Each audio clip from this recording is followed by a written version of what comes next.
Hi friends, இன்னைக்கு பார்க்க போகிற கொஷின் இதுதான். 2 டேர்ம் கொடுத்துட்டு இவற்றின் மீப்போமா, அதாவது எல்சிஎம் என்ன அப்படின்னு கேட்டிருக்காங்க.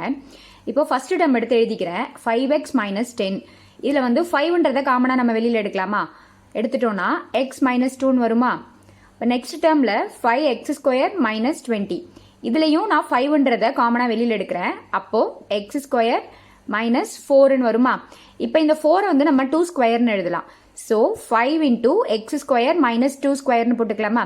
இப்போ இது வந்து a² - b² ஃபார்மெட்டில் இருக்கு. அப்போ a² - b² இருந்துச்சுன்னா நம்ம என்ன போடுவோம்? a + b × a - b போடுவோம். ஸோ அந்த ஃபார்முலா யூஸ் பண்ணோம்னா 5 × x + 2 × x - 2 அப்படின்னு வருமா? இப்போ இந்த 2 டேர்மையும் எனக்கு தகுந்த மாதிரி நான் எக்ஸ்பேண்ட் பண்ணி எழுதியிருக்கேன். இப்போ இது ரெண்டுத்துலையும் எது காமனாக இருக்குன்னு பாருங்க. 5 காமனாக இருக்கா? இது ஒரு டேர்ம், இது ஒரு டேர்ம். இது ரெண்டுத்துல என்ன காமனாக இருக்கு? 5 காமனாக இருக்கு. நெக்ஸ்ட் x - 2ன்றது காமனாக இருக்கு. பேலன்ஸ் என்ன இருக்கு? x + 2. ஸோ இதுதான் இந்த 2 டேர்மோட எல்சிஎம். நெக்ஸ்ட் ஒரு ஷார்ட் வீடியோவில் பார்க்கலாம். தேங்க்யூ.